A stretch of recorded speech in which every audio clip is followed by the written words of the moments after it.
Lecture में हम पढ़ेंगे गिरिधर कविराय के आगे के पद। तो लीजिए पद संख्या 4।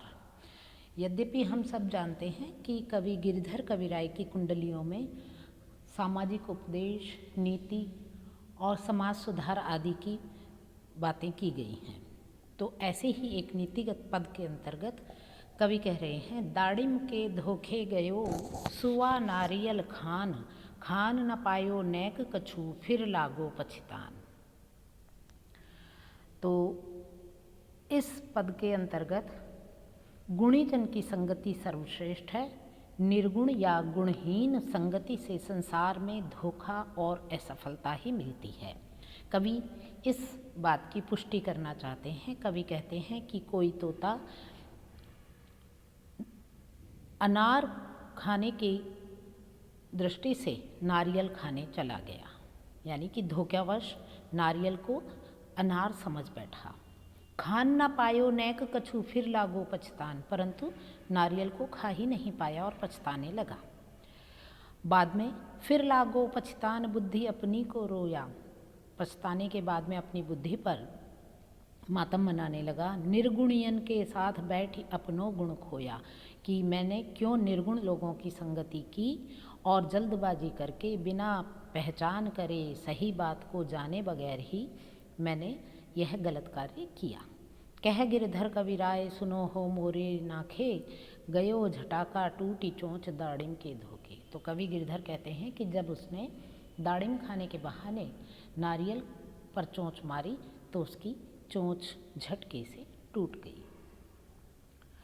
अतः कवि का कथन है कि मनुष्य को गुणवान, बुद्धिमान और विद्वान जन का संग साथ करना चाहिए, क्योंकि जैसी संगति हम करते हैं वैसा ही उसका फल भी प्राप्त करते हैं, और बिना सोचे समझे किसी भी कार्य को अंतिम छोर तक नहीं पहुंचाना चाहिए। अगला पद है, भूलो चातक आई के घटा धुआं को देखी, यह जानी जस जलज है बादर श्याम विसेख। बादर श्याम विसेख देखी तोता को धायो, एक दिन संकट परे कौन काके घर आयो।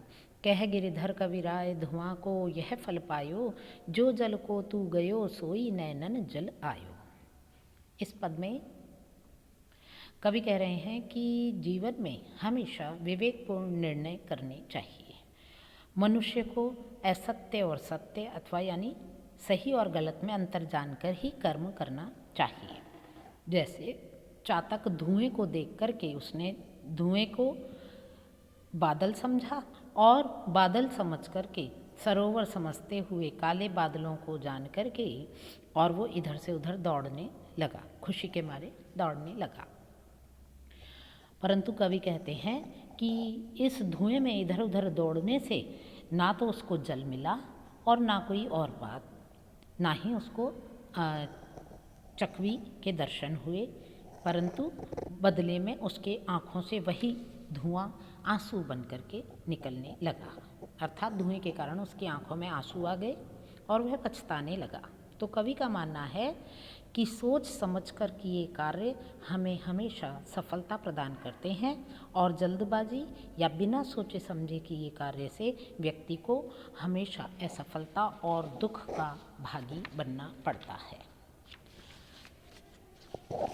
इससे अगला पद है, सोना लादन पिव गए सूना करी गए देश, सोना मिले न पिव मिले रूपा वह गए केश। रूपा वह गए केश रोए रंग रूप गंवावा, सेजन को विश्राम पिया बिन कबहु न पावा। कह गिरधर कविराय लोन बिन सबे अलोना। लोन यानी नमक, अलोना फीका। कह गिरधर कविराय लोन बिन सबे अलोना, बहु रिपिया घर आओ कहा करिहों ले सोना। तो धन संपदा का संचय समय और आवश्यकता के अनुसार करना चाहिए। इस बात पर बल देते हुए कवि कह रहे हैं कि सोना लादन पिव गए सूना करी गए देश। कोई विरहिणी जो है वो अपना प्रलाप प्रस्तुत करते हुए कह रही है कि मेरे प्रियतम मेरे घर को सूना करके रुपया धन सोना आदि कमाने विदेश चले गए। लंबे समय तक वहाँ रहने पर ना तो उनको सोना मिला और ना ही वह समय से घर आ पाए। रूपा भैगे केश, यहाँ रूपा का एक अर्थ है रजत। रूपा यानी रूपवान के अर्थ में नहीं है, रजत, रजत यानी सफ़ेदी, चांदी के रंग के। तो इस दौरान जब प्रियतम सोना धन आदि कमाने के लिए विदेश गए तो लंबे समय तक जब घर नहीं आ पाए, तो इस लंबे समय बीत जाने के दौरान जो नायिका है उसके बाल ही सफ़ेद हो गए। रूपा वैगे केश रोए रंग रूप गंवाया, और रो रो करके प्रियतम की याद में उसने अपने रंग रूप को भी खो डाला। ना ही प्रियतम के साथ में किसी तरह का वह सुख प्राप्त कर सकी। कह गिरधर कविराय लोन बिन सबे अलोना, तो गिरधर कविराय उपदेश देते हुए प्राणी को संबोधित करते हुए कहते हैं कि जिस तरह से नमक के बगैर सभी भोजन आदि फीके होते हैं, उसी तरह से बहु रुपया घर आओ कहा करी हो ले सोना, कि फिर से रुपए घर पे लंबे अंतराल के पश्चात धन संपदा प्राप्त होने पर, सोना प्राप्त होने पर भी कोई व्यक्ति क्या कर सकता है। यानी कि कवि इस पद के माध्यम से कहना चाहते हैं कि समय, आयु, ऊर्जा आदि समयानुसार प्रबंध करें। यानी कि इन सब का प्रबंधन यदि हम समय अनुसार करेंगे तभी हम इनका लाभ और आनंद उठा पाएंगे, अन्यथा समय बीत जाने पर ये हमारे लिए मूल्यहीन है। उसी तरह से जिस तरह से गृहिणी के पति सोना आदि धन संपदा प्राप्त करने के लिए लंबे समय विदेश चले गए, परंतु इस अंतराल में ना तो उनको सोना धन पर्याप्त मात्रा में मिल पाया और ना ही उनकी पत्नी को पति सुख और सोना संपदा आदि का उपभोग वो कर पाईं। लंबे अंतराल पश्चात जब उसके प्रियतम घर लौटे तो वह उनका उपभोग करने के लायक भी नहीं रही।